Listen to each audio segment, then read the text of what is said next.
You're part of Constellation now. Part of our family.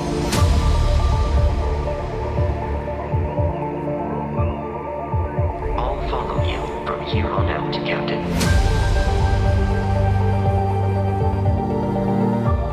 We're all here because we're committed to the biggest question of all.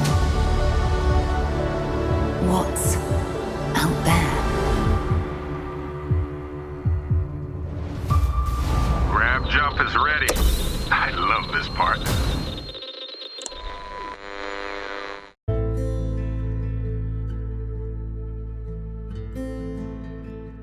Welcome everyone to the Starfield Sandwich Podcast, a Starfield podcast by fans for fans. I'm one of your hosts, Eric, aka Sulior, and as always, we will hear from Mr. KDB later on, but whew boy, we had some news lately, didn't we? So we're definitely going to get into that. First off, though, I'd just like to take a second to thank everybody for their support for this show, for everybody who's listened to the first couple of episodes, not to mention the little teaser that we put out. You guys are awesome. Thank you so much for everything, all the love that you guys have shown us. And yeah, it's been great. So yeah, like I said, there's been a lot of news going on. I'm going to get into some of it. I know Kelsey does cover some of the other bits later on, like the timeline that they did release. Now, I will say that I am kind of glad that they did give us kind of an official timeline on social media. I wish that they'd kind of done that when Skyrim came out, because I mean, maybe they did, but I know they released a couple of novels that kind of bridged the gap with the 200 years in between Oblivion and Skyrim, but I didn't really, I mean, it wasn't really easily accessible. Like, these novels weren't, like, at the forefront of everything. So the first time I played Skyrim, I had no idea what was going on when it came to the Civil War, like the White Gold Concordat, the war with the Thalmor. I wish I did. So yeah, it's really kind of cool to see a brief overview of the history of the Starfield world. But yeah, and a bit later, I'm going to kind of go through the three things that I would like to see with Starfield.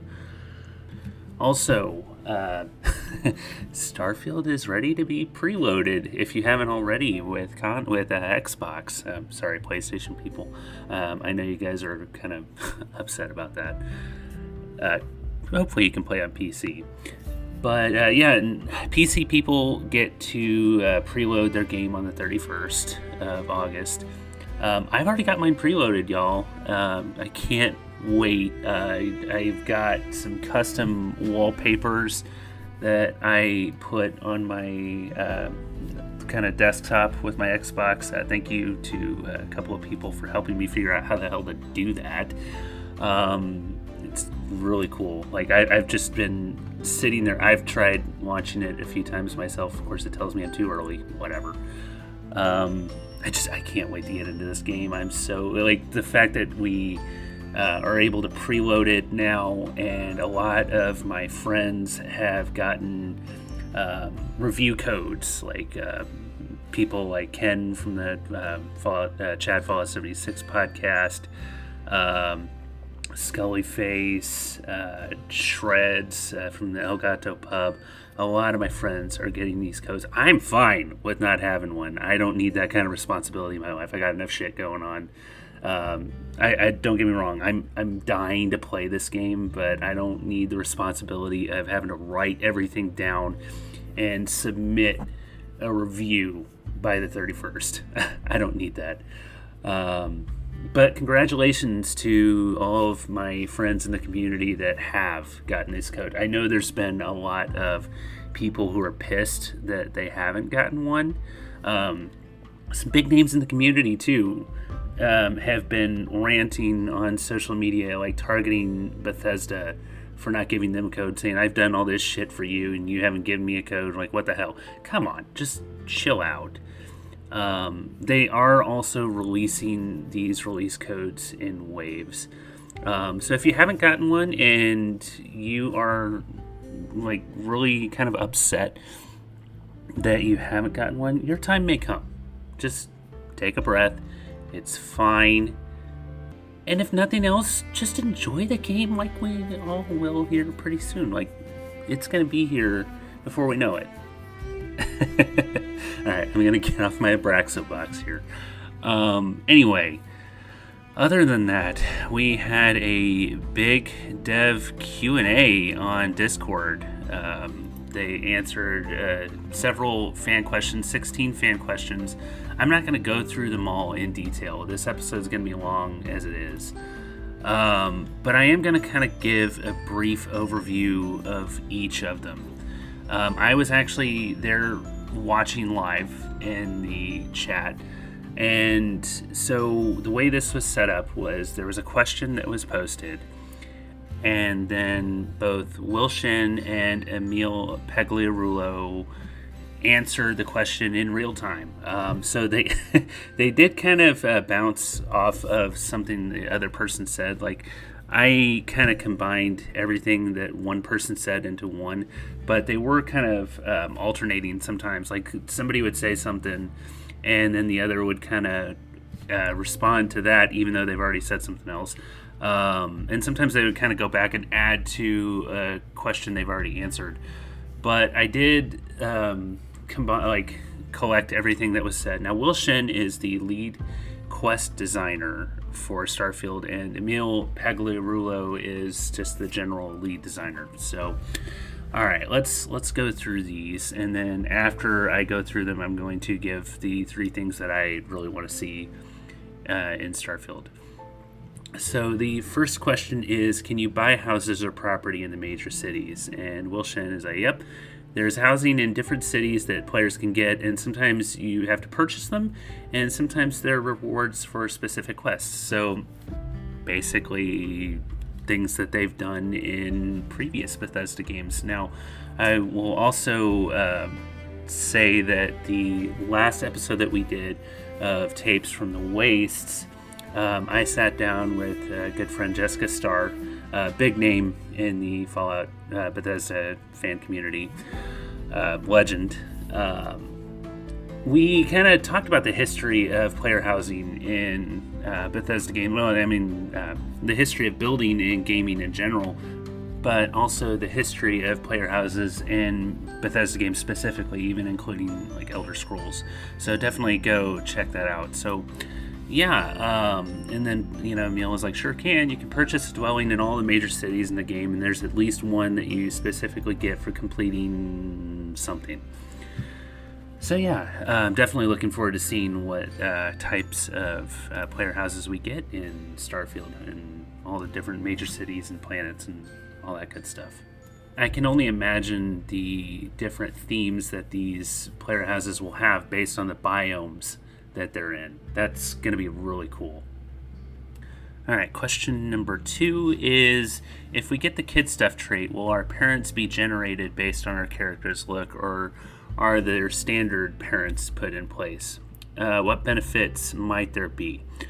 So I'll go with Emil first. He said, yes, totally.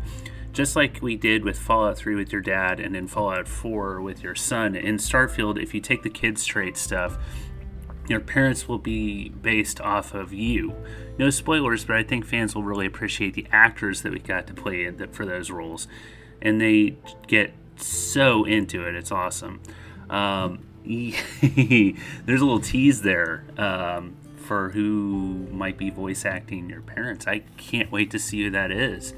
But yes, Will also says our programmers on our new face tech were excited to make a function where they can try and match your custom face and then create 2 parents so they're based on what your character looks like.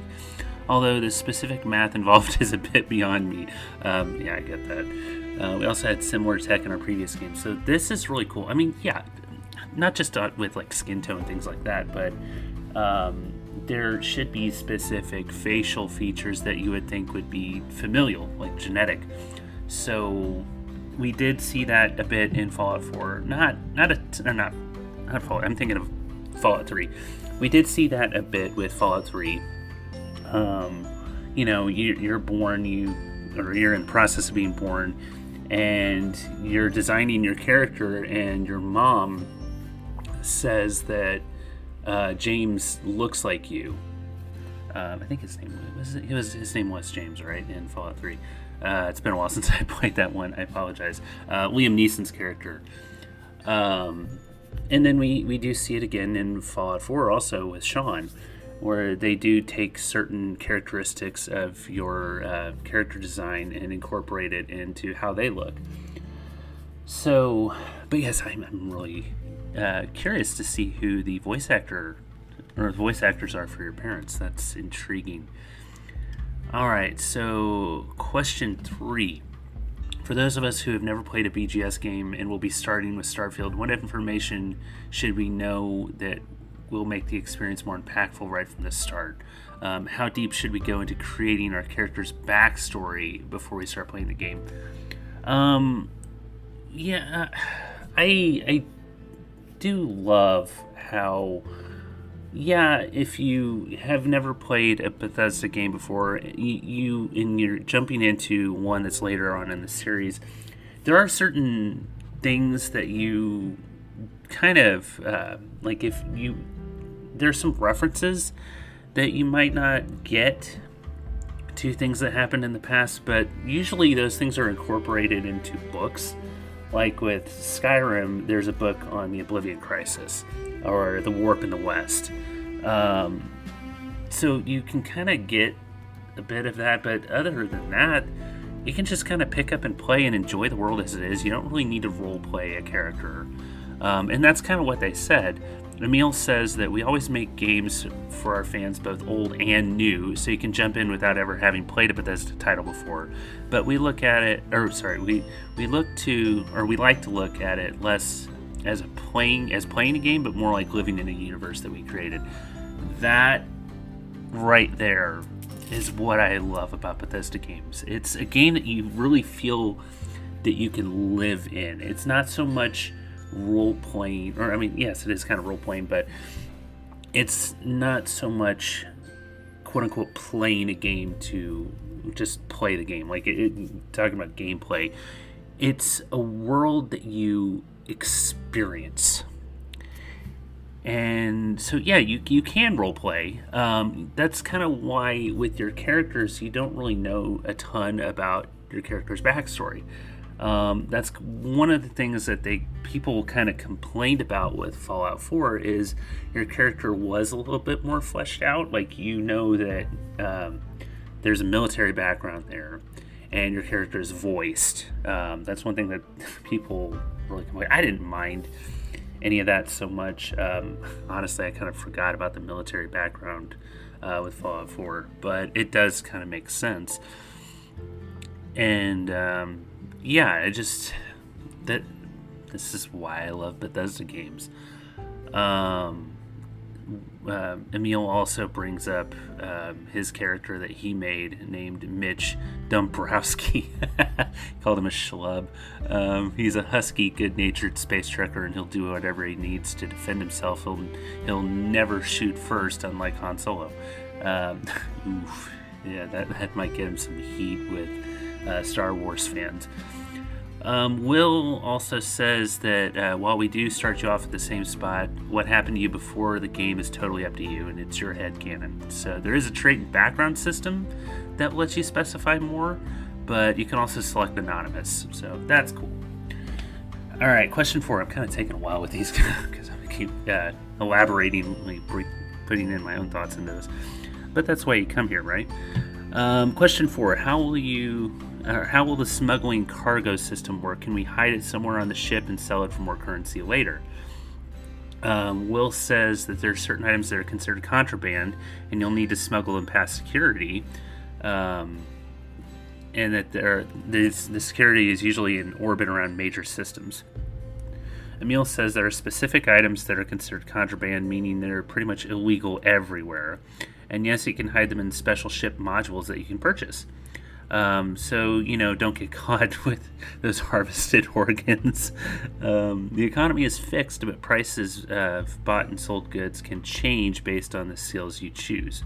So it sounds like there are skill perks that you can choose that can kind of help you smuggle things. That sounds kind of cool.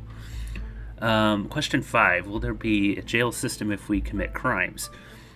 And Will says, yes, you can either elect to pay the fine or go to jail when you're arrested. Sounds like Oblivion. You can either pay the fine or pay the price. And Emil, Will also says you can even resist arrest and try to escape. Then pay with your blood. Emil says, yep, the skill system's more like Skyrim than Fallout 4's Commonwealth in that regard, you bunch of criminals. There's a civilization, there's government, and there are laws. And in a couple of cases, we actually explore the themes of crime and punishment in our futuristic universe. Interesting. Question 6. Will time pass when not in the game? For example, will my trade routes, outposts, and mining operations continue to produce, or does that only occur when actively playing? I'll be completely honest. This question, I didn't really understand why they included this question. It seems like kind of a no-brainer. Because, this is a single-player game and not an MMO. Yeah, it makes sense with an MMO or a live-to-service game that time would keep going when you're not there. Particularly, again, with an MMO. This isn't an MMO. This is a single-player game. So why would time continue to happen? Why would it continue if the system is turned off? I don't know. But regardless, they did answer this question and said that the time only runs when you're actively playing. No sleeping on the job, folks. With there only being 16 questions that they asked, I was kind of wondering why they included this one. I guess maybe it's just for people who've never really played a single player game like this and only play games like, I don't know, Fortnite or some MOBA or Battle Royale. I don't know. Just seemed odd to me. So, question number 7. Can you be a double agent in the game? For example, if you join the United Colonies, can you also join the Crimson Fleet and give the United Colonies information? And what factions will have this feature if they do? This is a great question. I will say that I do enjoy this one. And Will says, all of the playable factions can be completed independently. The Crimson Fleet story does feature you being an undercover agent inside the fleet on behalf of the United Colonies System Defense, which is a specific branch of the United Colonies.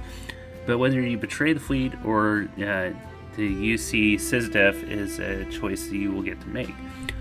That's kind of interesting because a lot of the times with these games, you can play both until you get to a certain point, and then you have to make a hard choice.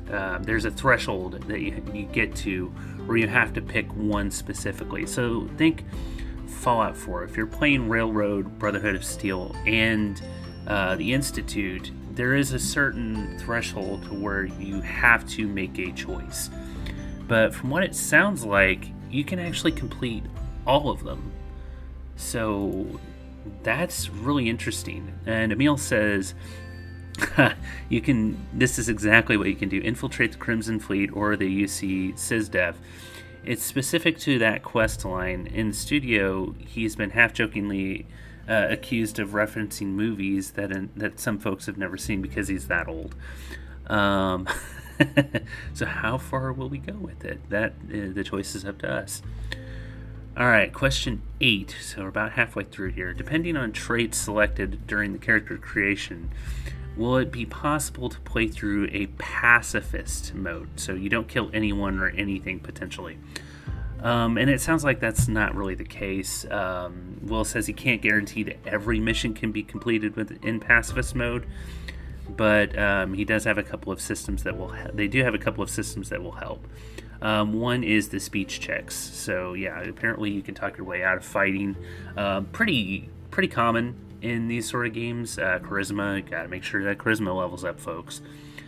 And Emil says that they talked about this very early on during pre-production to whether or not they would incorporate a completely non-lethal playthrough, but they did realize that that wasn't totally feasible. So, alright, sorry for folks who don't want to kill anything. Looks like you got to at some point. Alright, question 9. What beliefs and basic history of the religions can we join? For example, the Sanctum Universum, Enlightened, and Great Serpent. So, Will says that the Sanctum Universe is only a couple of decades old in this timeline, but has gained prominence, a lot of prominence. And they believe that God is out there somewhere in the universe, and that it's humanity's ability to travel the stars that brings them closer to God. That is interesting, and I can see that sort of thing actually being a reality at some point. Gotta get closer, closer to the heavens. That they believe that life is something every person should take responsibility for, and that we want the world to be a better place, it's up to us to do it. I kind of agree with that. So Emil says existing IRL religions are part of the Starfield universe, with folks of all religions and denominations out there, but they don't really focus on them. Instead, that they highlight the 3 new ones that are specific to the game. So we talked about the Sanctum Universum. We talked about the Enlightened. The Sanctum Universum are sometimes called universals, and that they believe that God very much exists everywhere or somewhere in the universe. That a higher power is guiding us all. Specifically, they believe that it's humanity's ability to travel the universe, and grav jump is God's way of saying, "I'm out there, come find me." That's interesting. So we talked a little bit about the Enlightened. They're essentially organized atheists, and they don't believe in any kind of higher power, and rather they teach that it's human beings. They have the ability to take care of each other. So yeah, basically what I said before. But let's talk about the Great Serpent here. The Great Serpent is a celestial entity. And there's a person out there that claims that he spent time communing with this entity. And what was a few seconds ago, everyone was much longer from. So basically, yeah, you got to get on board with what the Great Serpent teaches, or be devoured. He's encircling the universe. So what is it with Bethesda and snakes? Or reptiles in general? Like, tunnel snakes rule. This looks like it's taking that to the nth degree. So there's a giant snake that could very easily devour the universe.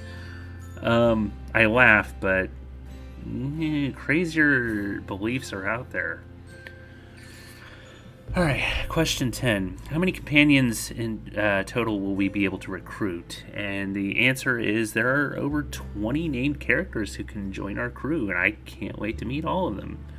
Seems to be a lot more than in this game. I guess it makes sense. And, the more the merrier, even if some of them may annoy the shit out of us. But yeah, I can't wait to get out there and meet every single one of them.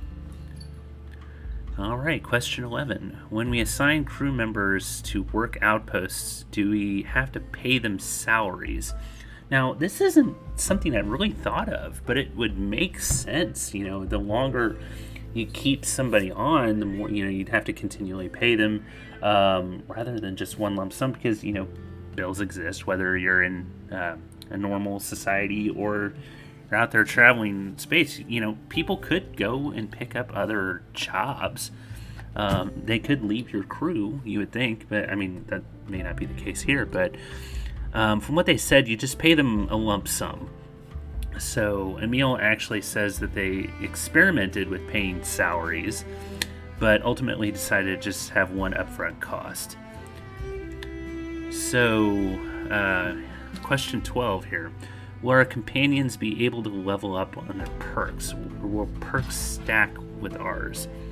And Will says all crews start with a set of perks and specific ranks. There's a lot of S's there. You might meet a character that's especially good at rifles, and when you hire them to watch your back. Or you might meet up with an astrodynamics expert that will increase your grav jump range. I didn't even think about that when assigned to your ship. So there are perks that actually go along with your ship. Okay. I mean, I guess that makes sense, right? I mean, I guess I'm just so used to games where you're on foot or on a horse or something. But yeah, that makes total sense. Emil says they don't level up, but they come at different ranks depending on the companion. Well, we call them skills in Starfield. They don't stack with yours when relevant. Or I'm sorry, they do stack with yours when relevant. Alright, so question 13. What are your favorite parts of the game? And Emil says shipping it. Yeah, he loves seeing our reactions to their hard work. And I totally get that. As a content creator, you kind of thrive on that response. So yeah, that I totally get that. So they put so much time and effort into this game, and they can't wait to see what we say. I mean, that's why they've sent out all these review codes, right? And from what I understand, we don't really talk spoilers here. We do acknowledge that spoilers are out there. People have been leaking things, and if you're one of those, stop it. But anyway, I've seen some people generally say they've put like 15-20 hours into the game, and they haven't seen a single bug. So, I mean, Bethesda's kind of known for their bugs. I mean, some of them are pretty funny. I will say, even with Kelsey mentions Cyberpunk later. With Cyberpunk, that was kind of known for being a really buggy launch. And I never really experienced any that were game-breaking. I did experience a couple that were really funny. And if you want to know what some of those are, just ask me. This episode's going to go on long enough. I don't really need to get into my Cyberpunk experience. But Kelsey also kind of says that he expects, like, he thinks this is going to be a legendary game. I kind of agree. I can totally see that too. They put so many years into this game, and Bethesda know their reputation. They know that people that like the Bethesda bugs, they're in everything, right? It's kind of become a running joke. And there have been, like, they know what has happened with Fallout 76. And, Fallout 4, people still say that that's kind of, not a good game. I think that the people who are still bashing Fallout 4 and Fallout 76 are insane. They're both fantastic games, each in their own way. And if you're still saying that all these years later, you probably haven't played it recently. Now, I have had some frustrations with Fallout 4, with playing on like an Xbox, with crashing in downtown Boston. That's supposedly being fixed. Nonetheless, I love Fallout 4 and Fallout 76. So Bethesda are trying to avoid repeating what has happened before with rocky launches. Even New Vegas, which is, jokingly, it's becoming a running joke, or it is a running joke, that, of course, people say that New Vegas is the best Fallout game. New Vegas had a horrendous launch, if you remember. People don't talk about that these days. They've moved past that. But, and I also, in my opinion, I love New Vegas. It's not my favorite one. Even though it was my first.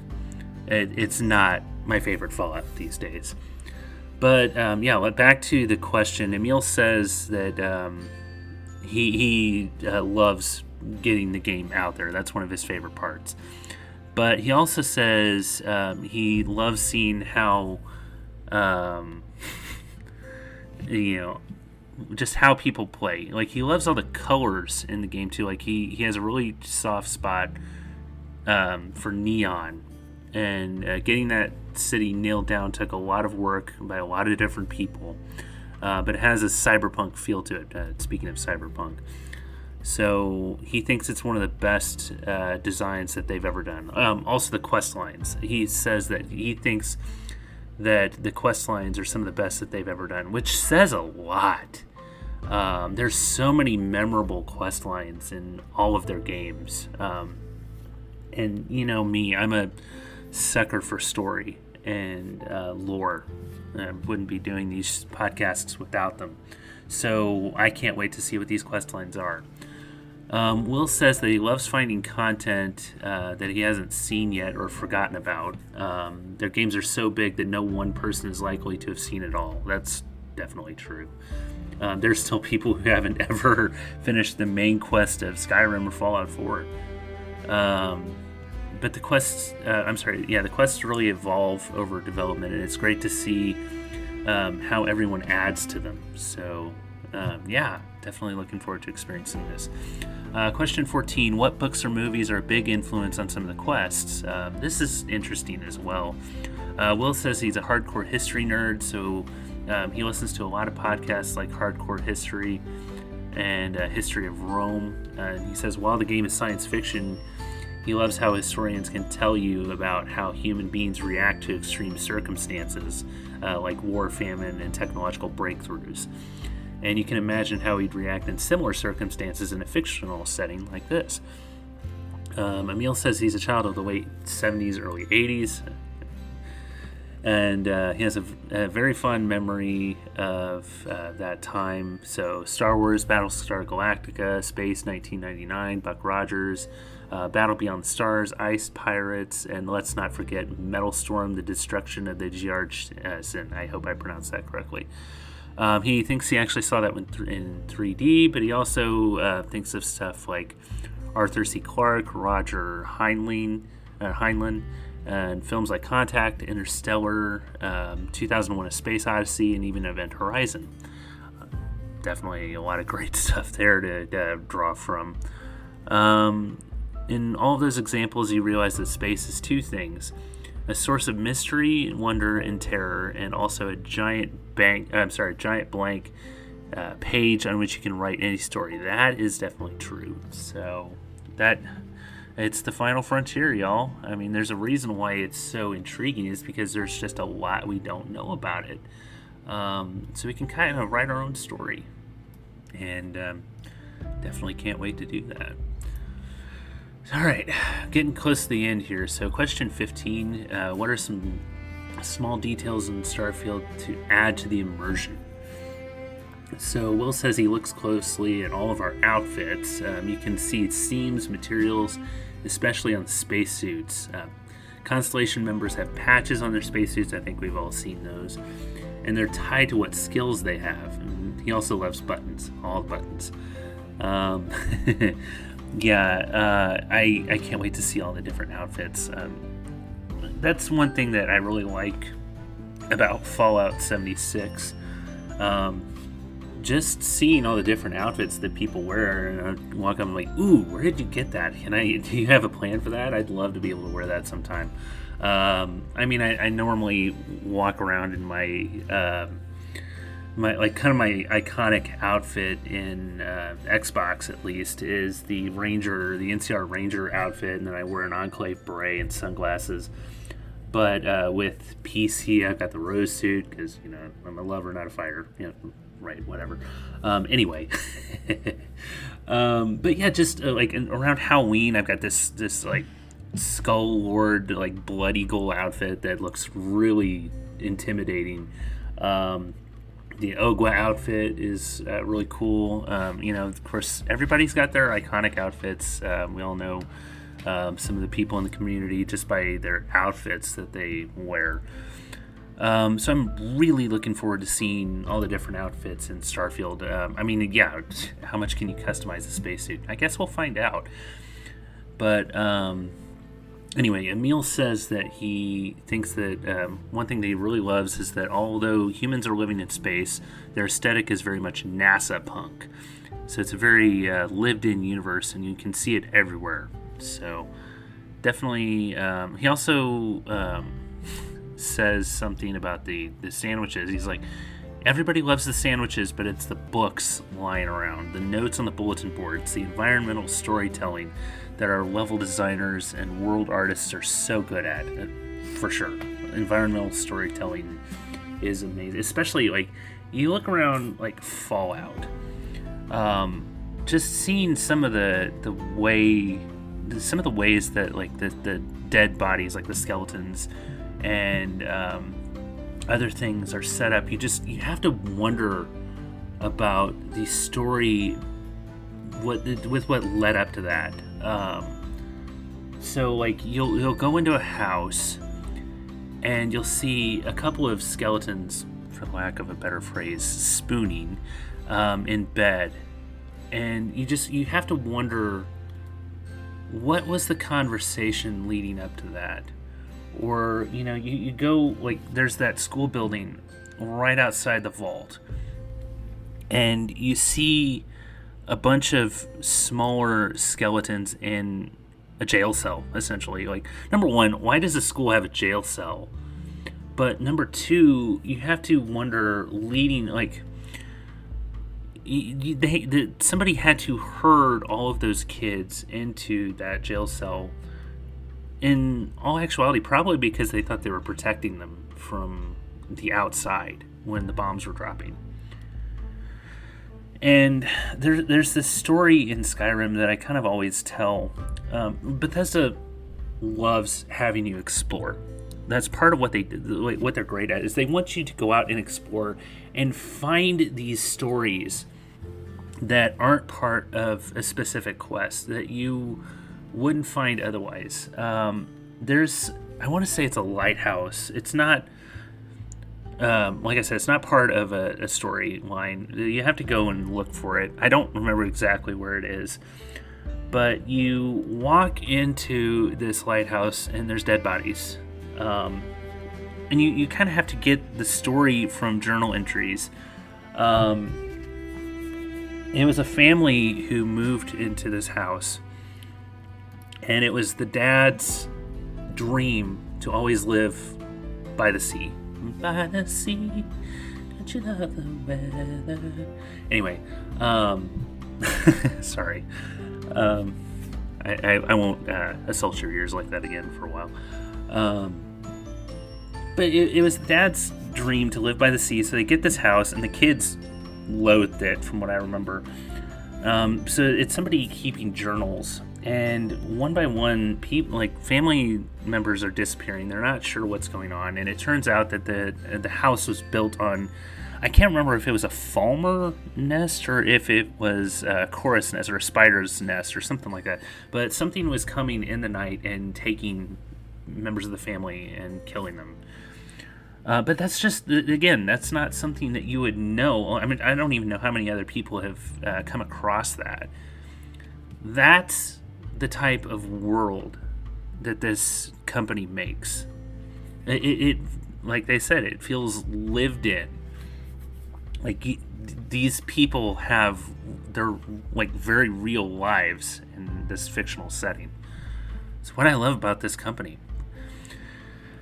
Anyway, but yeah, Emil also mentions he loves the work from their voice actors and the music and the sound effects of the clothes, and he also mentions the buttons, because he is responding to Will's comment about the buttons. He's like, we do love our buttons. Oh, and I do want to mention this. If you haven't heard about it, Adam Savage and the team are building and filming a model of their Frontier ship. And yes, they've posted the link to the YouTube video. Adam Savage is from Mythbusters, and he built the Starfield ship, the iconic Starfield ship. Very cool. I can include a link to that in the show notes. So, but yeah, the books also, they give a very good look at the world. I love reading the in-game books, and I definitely will be doing that with this game as well. Alright, so the last question is about the mechs. What's the history of the mechs? And Emil says they showed a bit in one of the animated shorts that the mechs are leftovers from the Colony Wars. No, it's Colony War, not Colony Wars, even though he typed out Colony Wars, singular.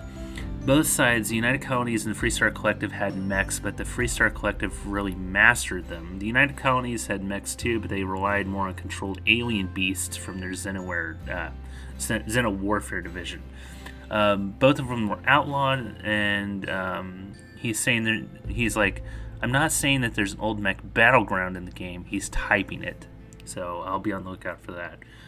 But yeah, those are the questions. Hopefully I didn't belabor this too long, giving my own take on all this. But again, that's kind of why you guys are here, right?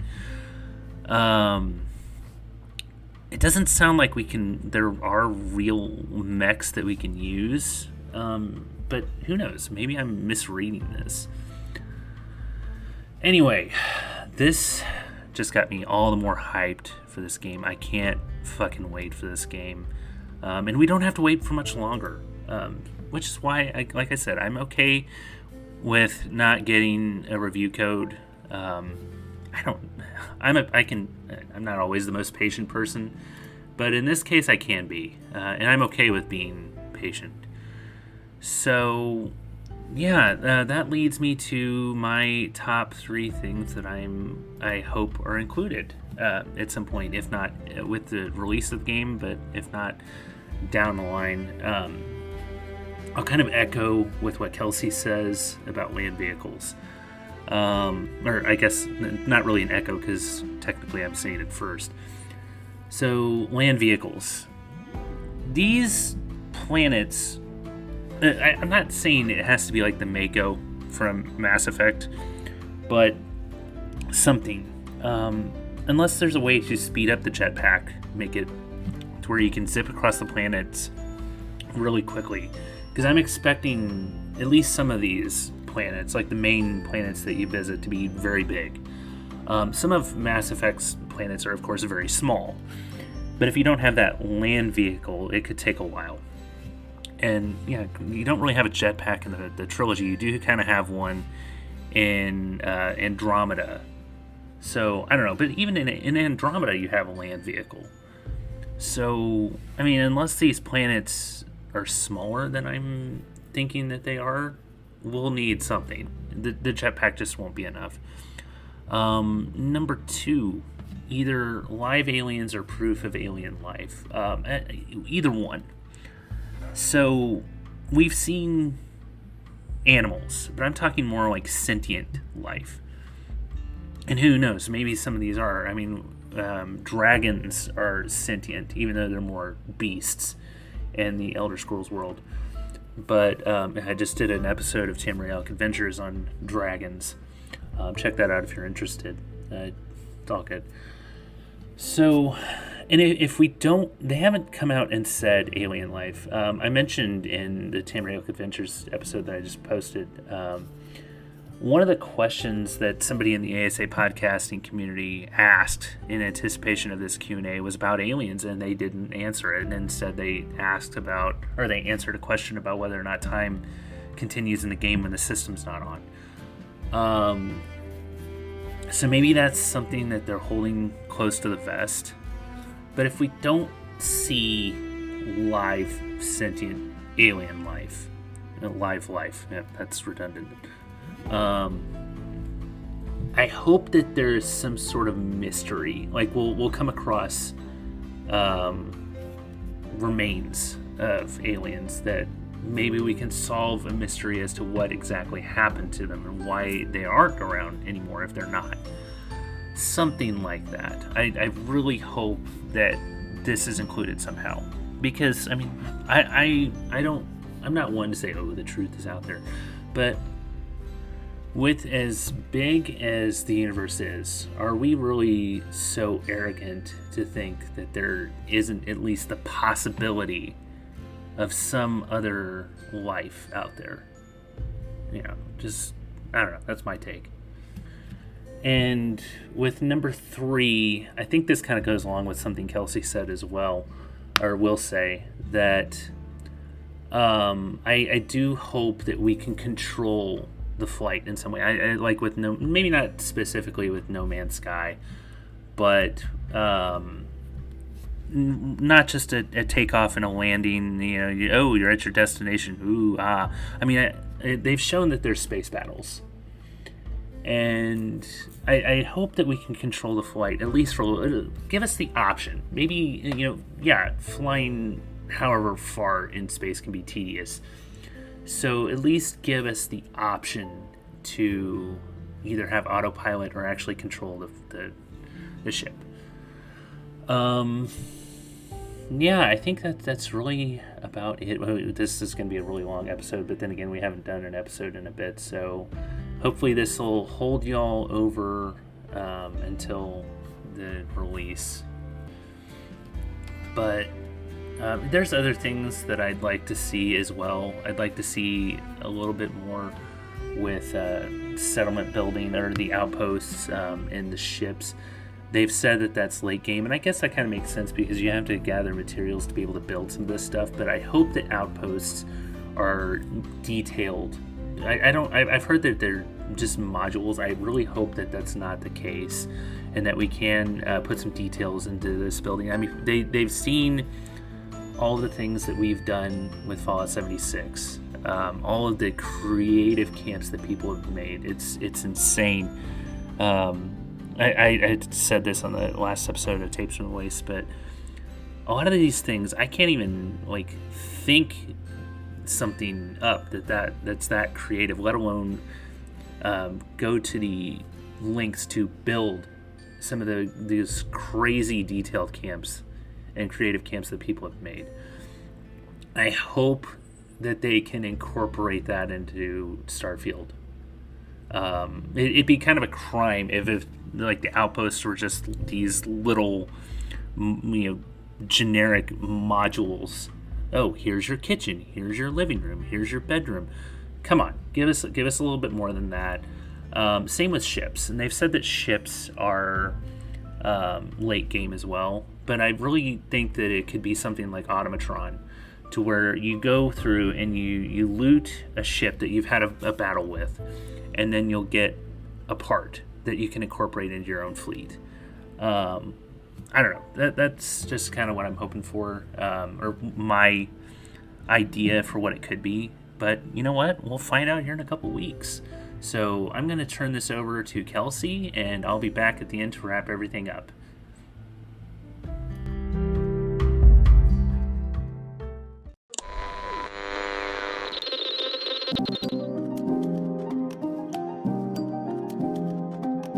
Hello, weary travellers. It is I, KDB, also a weary traveller.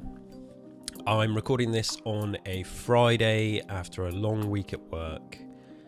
Mission log, I am tired, and weather report, it is the third wettest summer on record here in the UK. So that's good.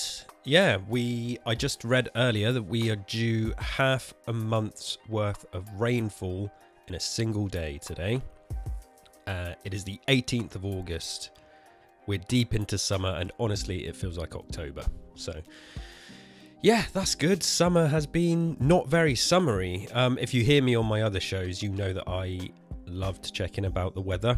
Love to give a weather report. The weather here in the UK is news, so I will continue to keep you all posted on that.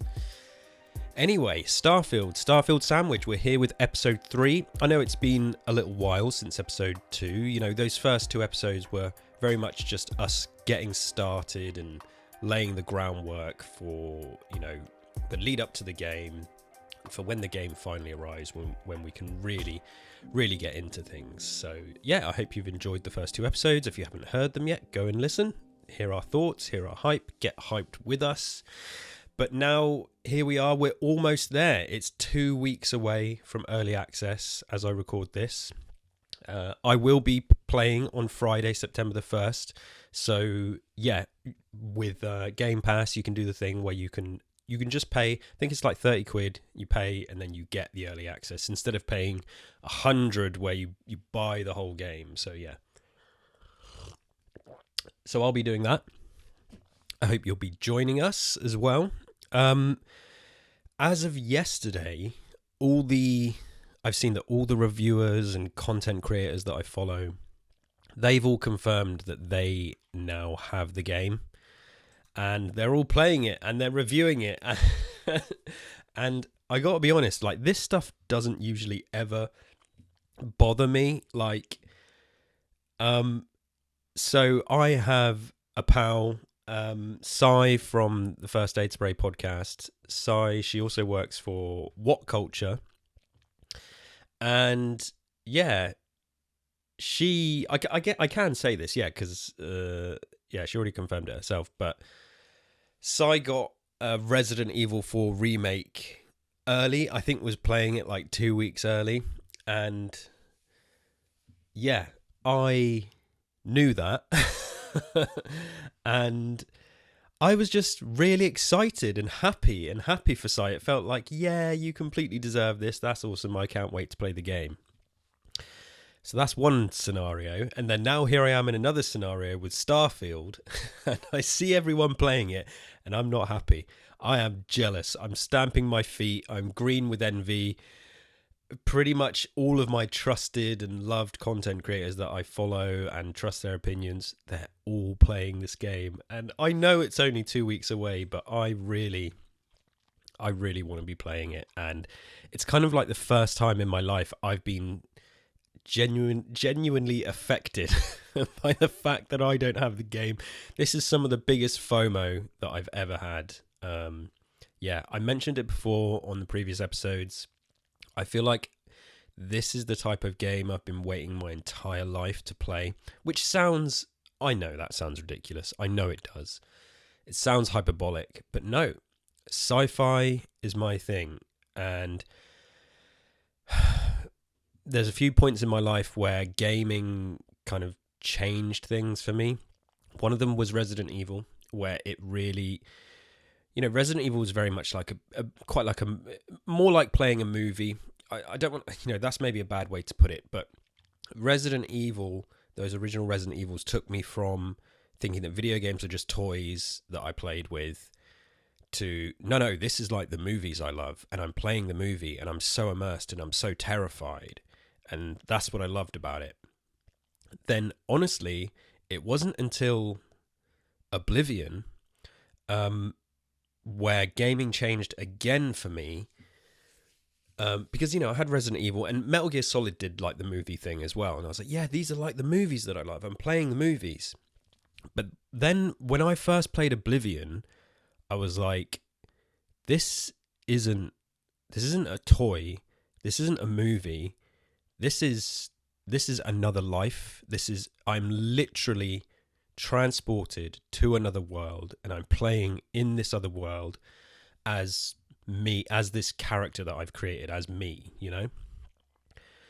And I'd never really, I guess there were RPGs, of course there were RPGs before that, but I'd never really played them, and I only had so many video games. I didn't have loads of money and stuff, but yeah, Oblivion changed things again for me, and then Gears of War changed things for like the shooter genre, and it kind of combined shooters and the movie side of things again.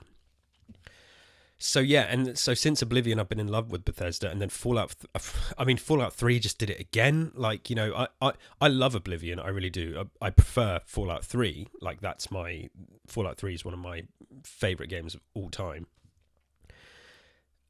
Because Oblivion is the fantasy, Fallout 3 is the sci-fi, and the sci-fi is my thing.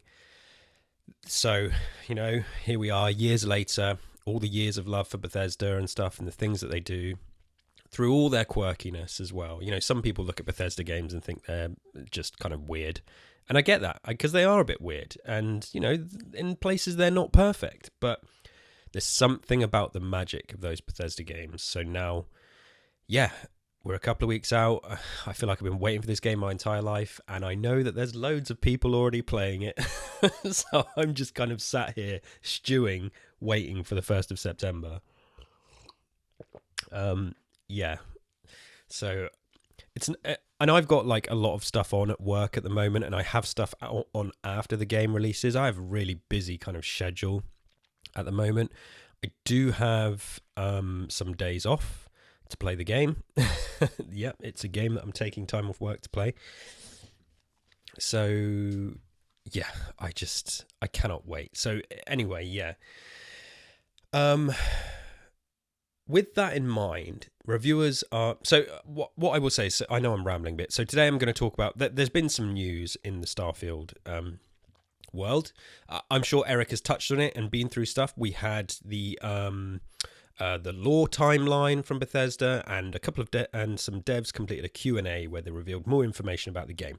And as I say, I think Eric may have gone through that or given his thoughts. I'm going to pick out a couple of specific bits from that and give my thoughts on it. But yeah, before I get there, so as I mentioned, reviewers are playing the game, and I just wanted to give some thoughts quickly about, what... Okay, so the review, the scoring for this game, what does this mean? What do I think about it? So I think whether I love the game or not, I think this game has to be a ratings high. It has to rate high for Bethesda and Xbox. I think it has to maintain, I guess, I don't want to say trust in the companies. Yeah, it's kind of hard to put into words. I don't think, if this game comes out and it's a 85, 85, that's an incredible score. I don't think that's going to matter to a lot of people. Yeah, if the game comes out and it scores kind of not badly, if it just scores averagely, I don't think it's going to be the end of Bethesda and the end of Xbox or anything like that. Certainly not with the Activision acquisition that they've got now. They've got plenty of stuff to come and plenty of offering. But yeah, it just feels like so much has been riding on this after a lot of bad press, a lot of, don't want to say bad games, mishandled launches and stuff like that. Xbox already feels like its back is up against the wall. And me as an Xbox investor, as a fan, as an Xbox player, I'm not a fan of console wars. I've said before that, I'm like a consumer warrior, not a console warrior. I think if this game doesn't have scores that they can't plaster on posters and digital artwork and billboards or whatever, yeah, it's going to be a hit. It's going to take a hit for Xbox. So I think whether I like it or not, for Xbox and Bethesda's sake, it has to score high. It has to score high to, maintain trust and, I guess longevity in the stuff that Bethesda's going to put out and the magnitude of things they're going to put out. I think they'll continue to put out games, but will they ever put out anything as big as this in future if it's not a hit? I don't know. I'm just one person. There's obviously 1,000 different logistical things and a million things to look at. I'm just kind of speaking from the heart, but I feel like most people think if this game doesn't score in the 90s, despite whether it's a good game or not, what that score, these Metacritic scores, these review scores these days, sadly, for a lot of people, it's all that matters. And it shouldn't be that way. We know that meta systems, meta scoring systems, they're kind of broken and they don't really necessarily paint an accurate picture, especially with things like review bombing. And maybe we need a better way to aggregate scores or something. I don't know. It's a million things to think about. But yeah, if this game doesn't score in the 90s, there's going to be some raised eyebrows. And it's not fair. It's really not fair. I don't agree with it. I don't agree that it should be that way. I know that that's kind of like a broken system. But I think so many eyes are going to be on the scores for this game. There's been a lot of games that have come out this year where no one has been sat in anticipation waiting for the review scores. There's been a lot of good surprises of games that have come out and reviewed really well. And yeah, that's awesome. But I can't think of another game where people have been literally sat on the edge of their seats waiting to see what this reviews as, because there's some people out there that aren't even really interested in the game because they can't play it. There's, people with just a PS5, for example, or a PS4. They're not going to be able to play this game. All they're going to be interested in is looking at what score it gets and what can they say about it. So yeah, I really, really hope it scores high. I feel if I had to place a bet, I think the confidence in this game with the direct that we saw, however many months ago that was, a couple of months ago now, maybe a bit more. The fact that this has gone out to reviewers with 2 weeks to go, 2 weeks ahead of release date, that's good. That shows confidence in the game as well. So I feel like it's going to be strong. I do feel like it's going to be high. If I had to place my bets, I think we would be looking at, I do think we're going to be looking at 9s.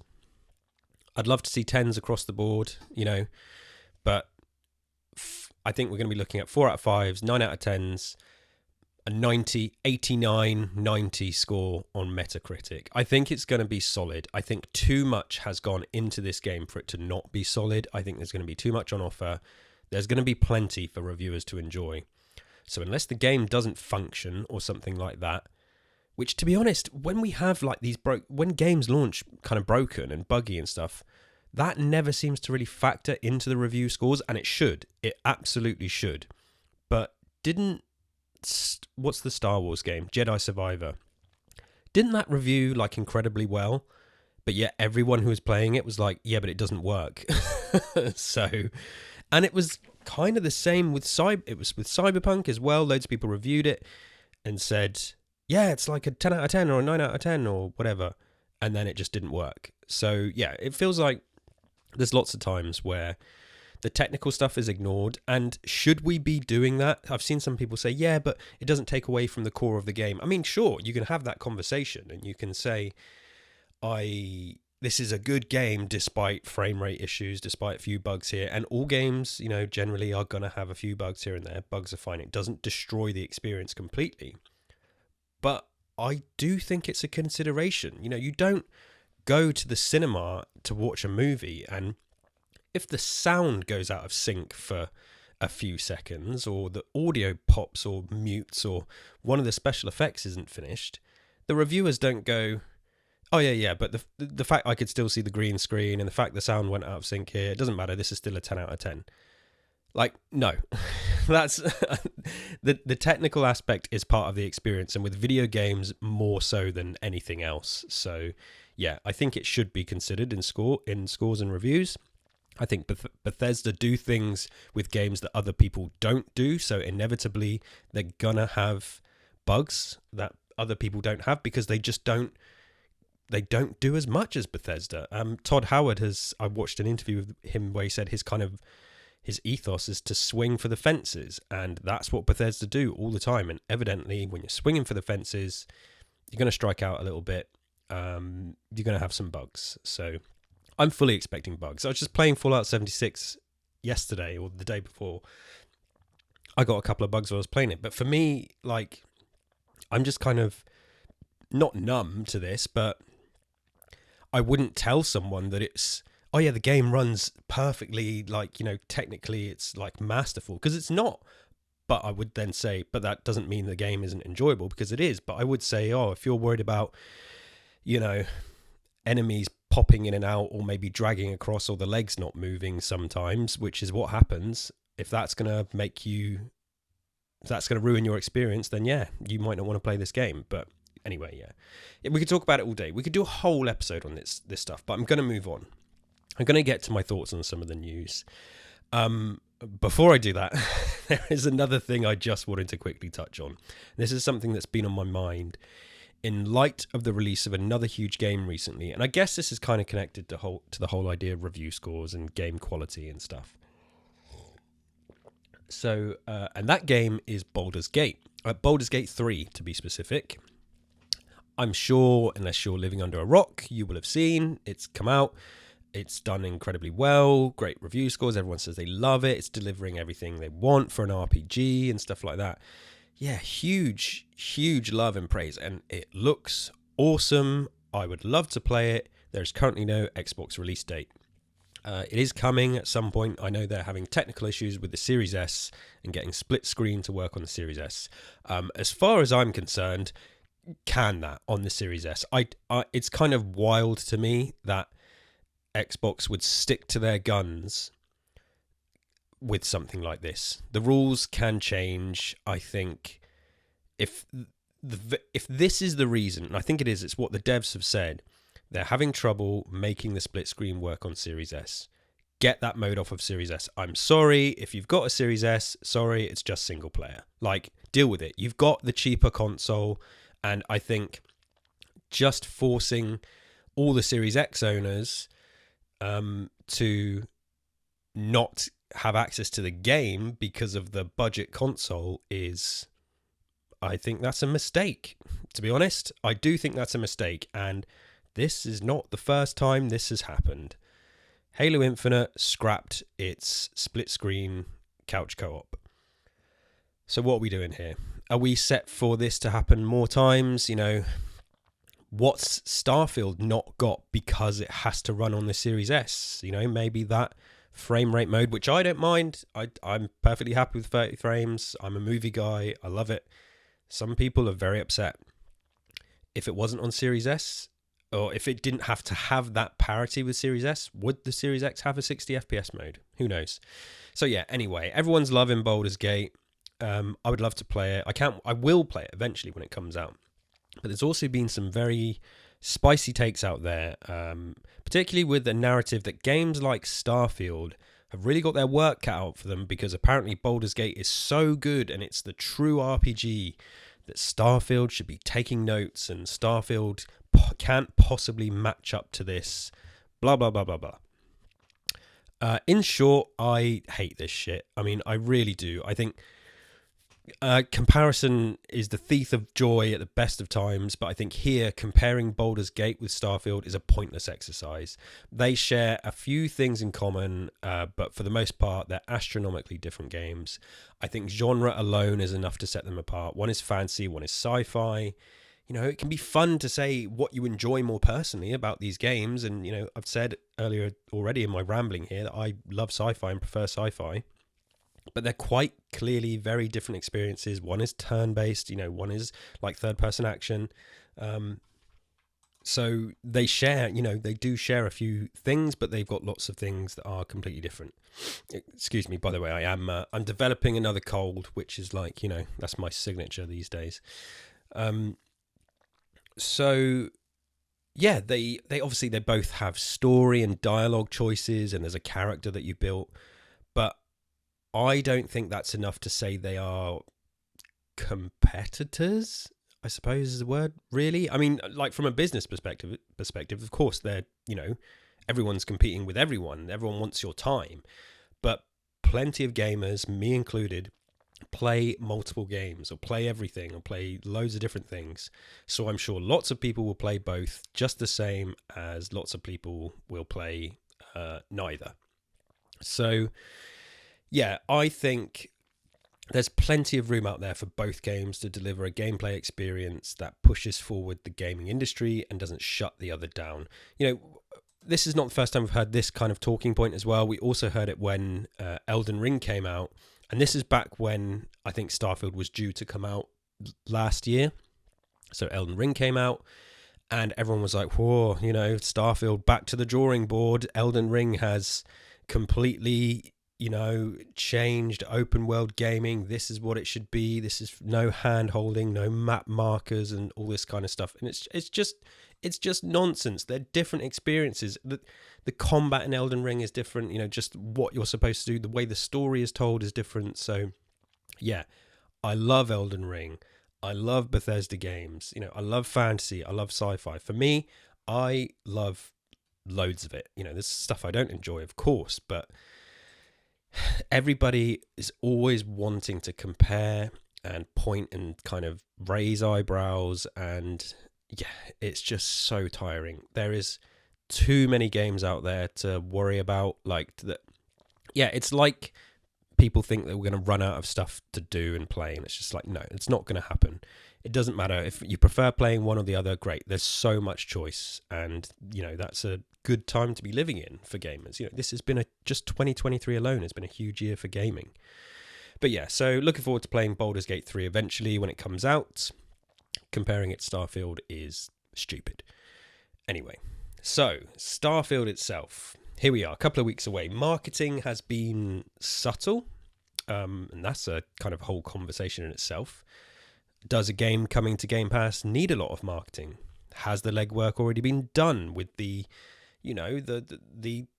Starfield Direct and the things they're putting out online, word of mouth and stuff like that?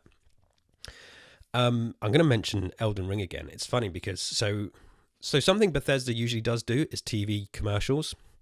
I haven't done any research here, but I can't remember when they usually put them on air, whether it's like I think it's usually really close to release. It's like the week of, or literally like days before, sometimes after the game has come out, because yeah, it's I think because TV commercials are so expensive and ad space is expensive, they basically want to make sure it's fresh in your mind and you can essentially just go and buy it straight away. But yeah, I'm going to mention Elden Ring because I remember when, like, I didn't see any kind of big marketing for Elden Ring outside of people I know that love the Dark Souls games saying they can't wait. I remember seeing a few articles online saying that it's coming, blah, blah, blah, blah, blah. I was like, oh yeah, I don't really play Dark Souls, but sure, looks great, whatever. Hope people enjoy it. There's a lot of gatekeeping around Dark Souls as well, like, oh yeah, you got to get good or you can't play these games. They're the hardest games ever made. They're not the hardest games ever made, but yeah, that's a conversation for another day. Yeah, but what happened was, I guess like 2 days before Elden Ring came out, I saw a TV commercial for it. I saw a TV advert and it captivated me. I think the way it was just kind of shoved in front of me and the way the TV advert was presented, it convinced me there on the spot.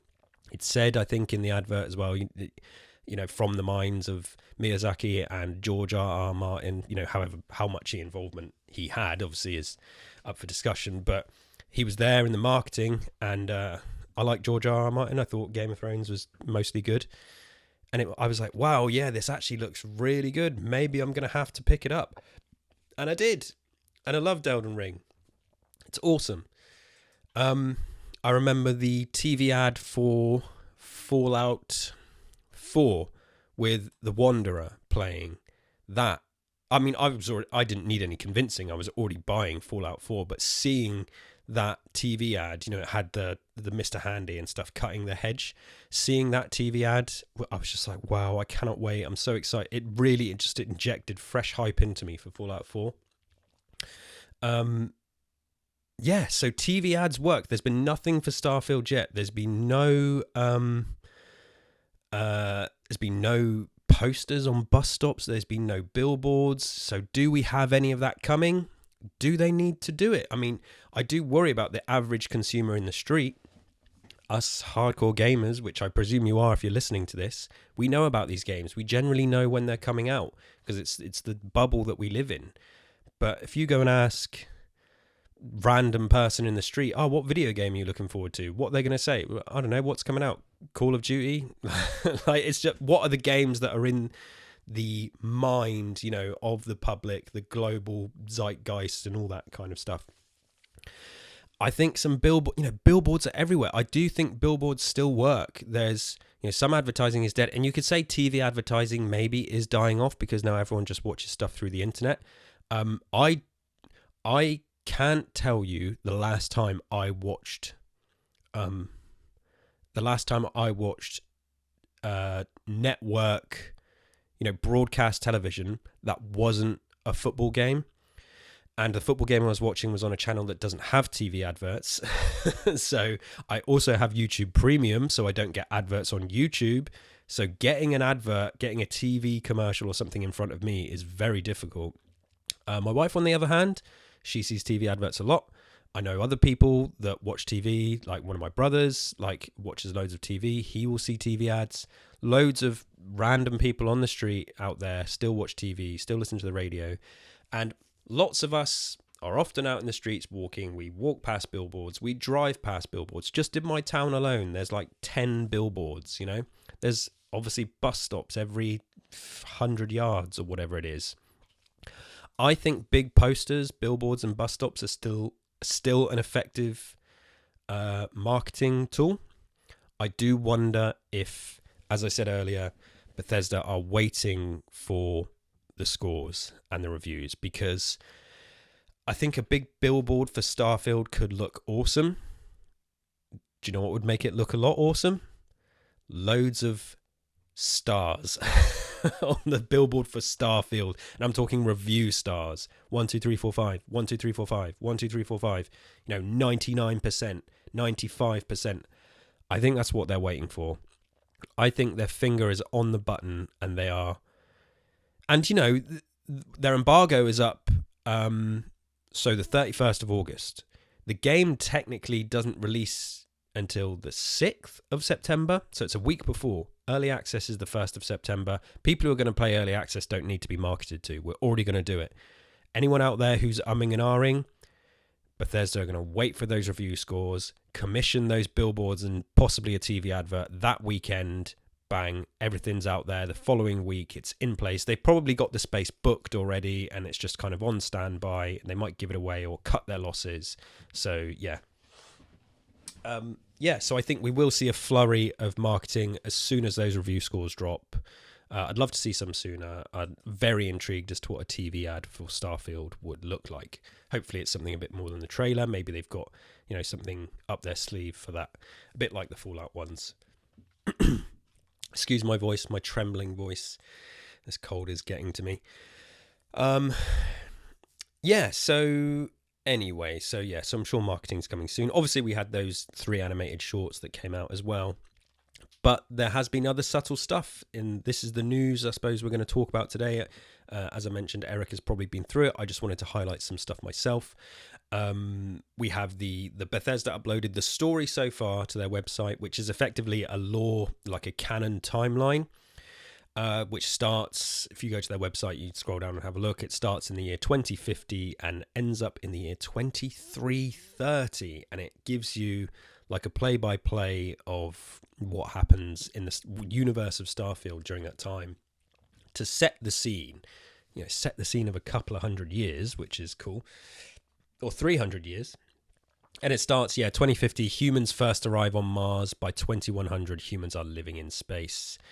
2156, humans arrive in Alpha Centauri, 4.37 light years away. So it took the characters in Starfield. See, I'm already putting myself in the world.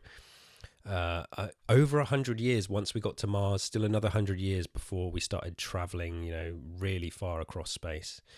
And then, I'm not going to read it all. There's some awesome stuff in here. It gets all the way to 2328. And then you scroll down, 2330 AD, Starfield begins. Now, as good as this is, what I will say is I usually don't bother with this kind of stuff before I've played a game. Like, with games and movies, I'm not necessarily a big fan of homework. Of extracurricular reading that you need to do to understand what's going on. Now, I'm not saying that's what this is. This may just be absolutely superfluous, and it's just like, if you want some more information and expanded lore, here it is. And I think that is what it is. I don't think that at no point does it say you have to read this to understand what's going on in the game.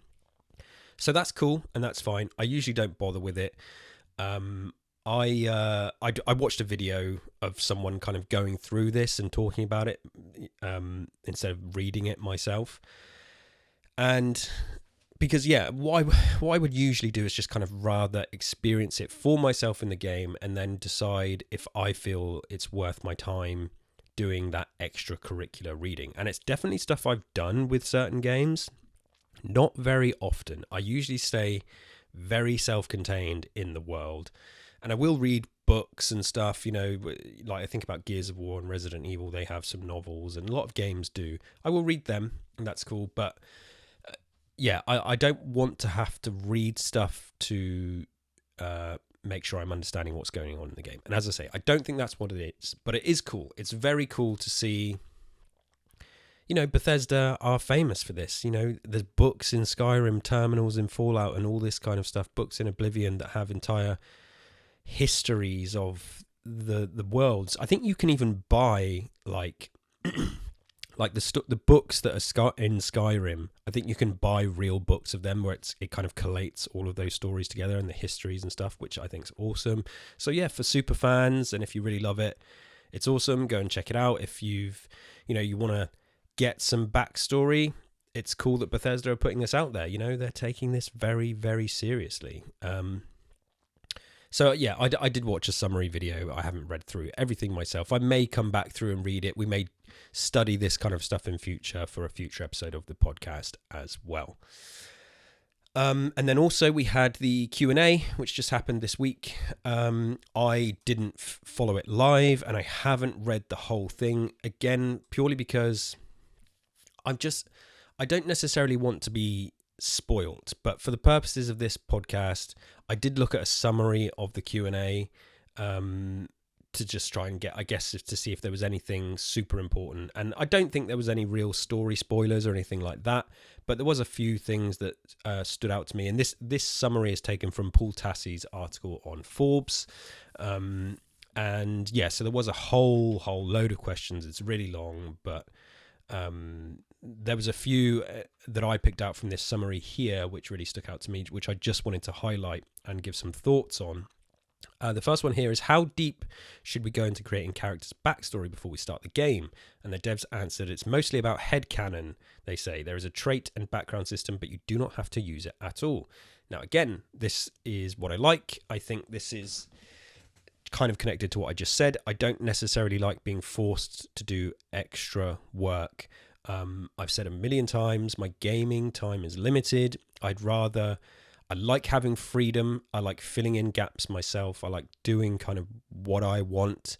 I don't want to have to sit and write a whole story for my character, like you do in something like D&D. It's just like, yeah, I'm happy to just get going. I want to experience the world. I want to be, it's as if a flick has been switched and I've woken up one day and I'm now in this new world and I've got to figure things out for myself. That is far more interesting to me. So I like the idea that a lot of it is headcanon. Which makes it difficult for some, lore diving and connecting the dots, because, you make up a lot of stuff as you go. So this is funny, and I'm just going to I just need to Google something as I'm doing this. Right. So this says, will there be a jail system if we committed crimes? And their answer was, yes, it's like Skyrim or Fallout 4. You go to jail or pay a fine, or you can, try and evade the law.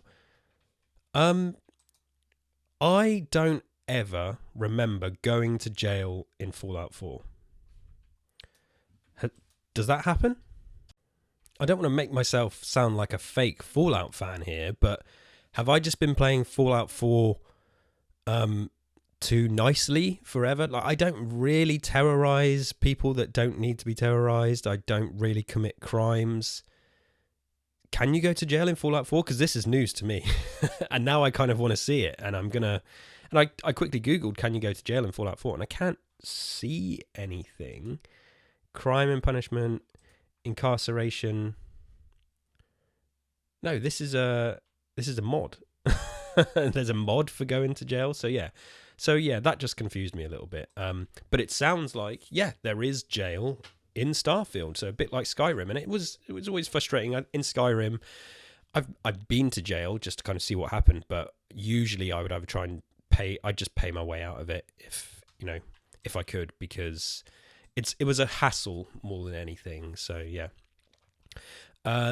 This one caught my eye. What are the beliefs and basic history of the religions we can join? Sanctum, Universum, Enlightened, or Great Serpent? Excuse me. So, and the devs said, real life religions exist in the game, but they don't focus on them, only their new ones. They detail each of the main ones here. House Varen zealots are mainly people you fight, and they think a great serpent is going to encircle the universe. The enlightened are the organized atheists, and Sanctum Universum believes God allowed jump drives to exist so we could go find God in the universe somehow. All kind of interesting. I think the great serpent is definitely the most interesting one of that, and the enlightened organized atheists sound really boring. And Sanctum Universum sounds a bit like Scientology. So, yeah, the Great Serpent, that's very mysterious. With the Zealots, yeah, I'm going to definitely be looking more into that one. Hopefully I can join that religion. So what else do we have here? What books or so this one caught my eye. What books or movies had a big influence on some of the quests? So the devs said podcasts, hardcore history and history of Rome, Greek and Norse myths, Star Wars, Battlestar Galactica, Space 1999, Buck Rogers, Battle Beyond the Stars, Ice Pirates, Metal Storm, Destruction of Jared Sin, Arthur C. Clarke, Robert Heinlein, Contact, Interstellar, 2001, Event Horizon, Elite Dangerous, Privateer, Cowboy Bebop, and The Expanse. Obviously, I'm a huge movie nerd, movie and TV nerd, movie buff, if I do say so myself. Interstellar is on here. I watched Interstellar in 4K. I saw Interstellar in the cinema. I watched it once on Blu-ray when it came out, and then I've not seen it since. I watched the 4K version 2 nights ago, and just out of pure kind of I don't know what sprung it on me. So we've been going through a lot of our stuff at home. So we got some new space in the attic, so I'm sorting through a load of my old shit, my books and CDs and stuff. And I found the Interstellar soundtrack on CD, and I also found a book I have, which is The Science of Interstellar. And I was like, oh yeah, this is awesome. And it made me really want to watch the movie and kind of dive back into some interstellar science and stuff. So I watched Interstellar, incredible in 4K, cried like a baby as well.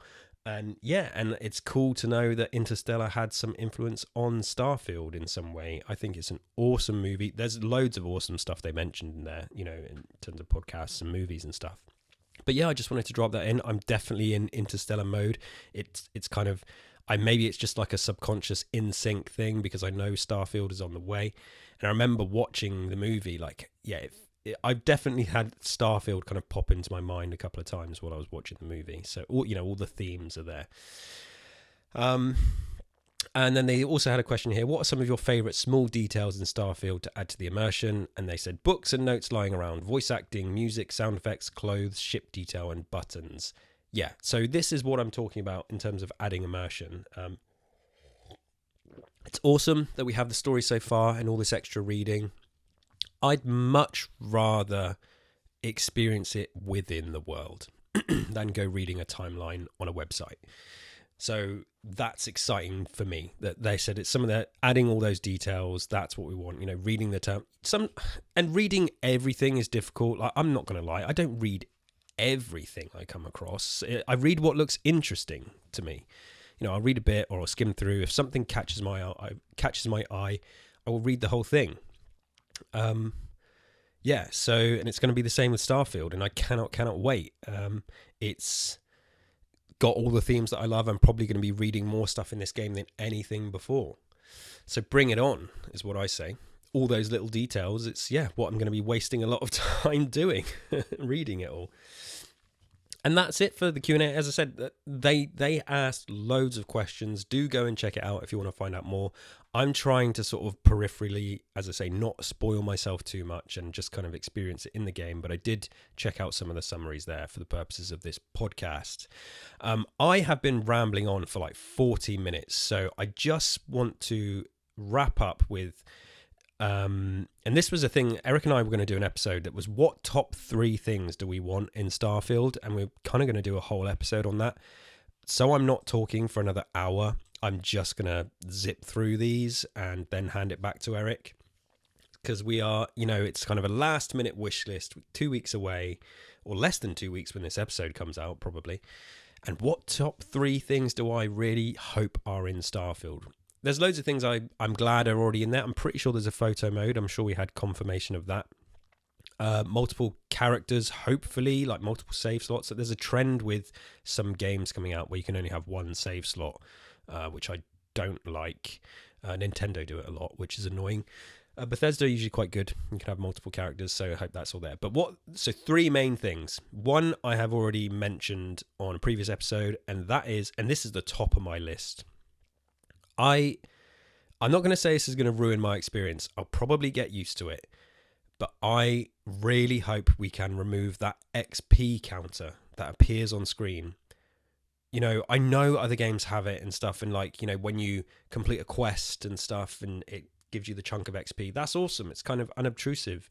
But the footage we've seen of Starfield seems to show XP counters for every time you're killing something and every time you're doing something. I hope that's not the case, and I really hope I can turn it off. I don't get the design aesthetic. I'm playing Diablo 4 a lot at the moment as well, and obviously that has a lot of numbers flashing up on screen. I don't mind it in Diablo. It's a different type of experience in a different game. I don't want it for my Bethesda games. I don't think it's needed. It's right in the center of the screen. What is going on with that? Right in the center, I guess, of where your target is. If you want to have it come up, put it off to the side. Put it in the corner. I don't get that. It's not going to ruin my experience. Just confused. Maybe they can change it at a later date. So yeah, things do I want in Starfield? I want a button to be able to switch that off or move it. And you can move UI in games. They do it all the time. I mentioned Diablo again. You've got your HUD. You can choose to either have that in the middle or at the side of the screen. I really like that as an option. So yeah, Bethesda, if somebody from Bethesda is listening, maybe I'm misunderstanding the footage and maybe it'll be different when I'm playing the game. But yeah, if it's what I think it is, please add an option to move that. Please, please, please. Speaking of adding options at a later date, I know we've already had confirmation that there's no vehicles in Starfield. I want them. Plain and simple, I want them. I think traversing across these planets, I know it's a lot for the consoles and the PCs and stuff to take and to move across these surfaces quickly. It's a lot of technical stuff that's got to go on, so vehicles can make that different. But, if Fallout 76 can add a whole host of NPCs later, I'm pretty sure something with the caliber of Starfield can add vehicles, right? Just give me just a little buggy, just a little sand buggy, a little dune buggy.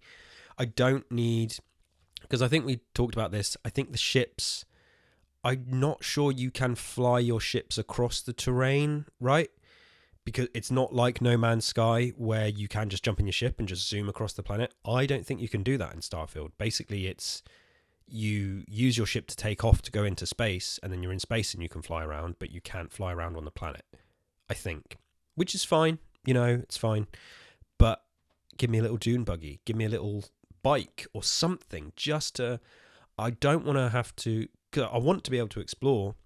I don't want to have to just use that jetpack. The jetpack looks fun, but I feel like, one of the biggest issues I have with Tears of the Kingdom is the traversal. You can't, Link has all his tools that, you can build a car, you can build a vehicle with. That takes a lot of ingenuity, and you got to find materials and stuff like that. It's difficult and uses up energy resources. But yeah, one of the things that takes the longest to do in Tears of the Kingdom is just getting around, just climbing the mountains, moving around from point A to point B. It can really drag sometimes, and I haven't finished that game yet. It's maybe not as fast paced as I would like it to be. So you can build vehicles in that if you want. As I said, it takes a lot of effort. Starfield, what we doing here? You want me to traverse planets? I need more than a jetpack. So yeah. I know it's not going to be there at launch. I think within the first year, let's have some vehicles, please. Let's just have a couple of simple vehicles to help us get around. Please, Bethesda. I want to do some exploring. I don't want to just have to and just do that. So, yeah. And I don't want to say maybe they're not as expansive as we think they are then, these planets, or maybe you can only go so far. But, it's just kind of an odd decision. And again, it might be a technical thing. I'm sure it probably is a technical thing. As I said, zooming across the surface might be an issue, but I don't need to go fast. I just want to go slightly faster than running or jetpacking. And last but not least, I would like, and this is not in the game, there's me talking about extra reading and stuff like that. This is just something that I want for my shelf. This is an art book. The art and making of Starfield. I think, I've got it for some other games and movies. I've got one for Skyrim. I've got it for Fallout. And yeah, I think this game is begging for it. And I mentioned my wife and I have been doing a lot of sorting through all of our crap at home. Which has meant that I've dug out a lot of my books and I've set some aside on one of our shelves and stuff and picked out some of my favorite ones. And as I was doing that, I was like, man, I would love to add a Starfield coffee table book and an art and making of book to my shelf right now. These things usually don't come out until after the game's released, because obviously they don't want to spoil the game. I really hope one's on the way. Please, I will pay, they're usually extortionate amounts of money. They're usually like 30 quid, maybe more. I'll pay that for a Starfield book. I love that. Love that for my little reading corner in my living room. Yeah. And that's it. As I said, I'm going to zip through those things. That's the 3 things I want. Turn off that XP counter. Give me a vehicle and a Starfield art and making of book. And that's it. I've nearly been going for an hour. Sorry, everybody. Sorry, Eric, as well. Thanks so much for listening to me ramble. So excited. I'm sure our next episode will be probably like a first reactions type thing. First reactions to the game after our first week or two with it, or first week, first few days, whatever. And then after that, we're really going to be getting into the weeds. So yes, thank you for listening to me spout Starfield today. Come and listen to my other shows. Come and listen to Gears Intel if you're into Gears of War, First Aid Spray if you're into Resident Evil, and obviously Eric and I do Tapes from the Wastes if you're into Fallout, and I do 2 Carrots with my buddy Lou, and we've been on a bit of a mid-season break with that, but that's where we talk about gaming and life and lots of other stuff. All the links are always in the description and all that kind of stuff. Thank you everyone for listening. I'll be back soon. Until then, stay safe out there, travelers.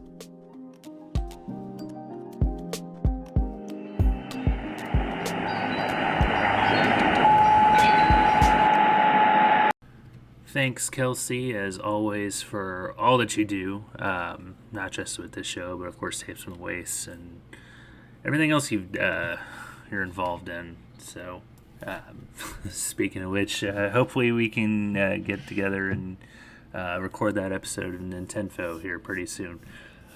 Anyway, that will do it for this episode of the Starfield Sandwich Podcast. Once again, I'd like to thank everybody for checking us out, supporting us in this short journey that we've been on so far, and definitely check out everything else we're involved in. Kelsey mentioned Gears Intel, First Aid Spray, 2 Carrots, of course Tapes from the Wastes with me.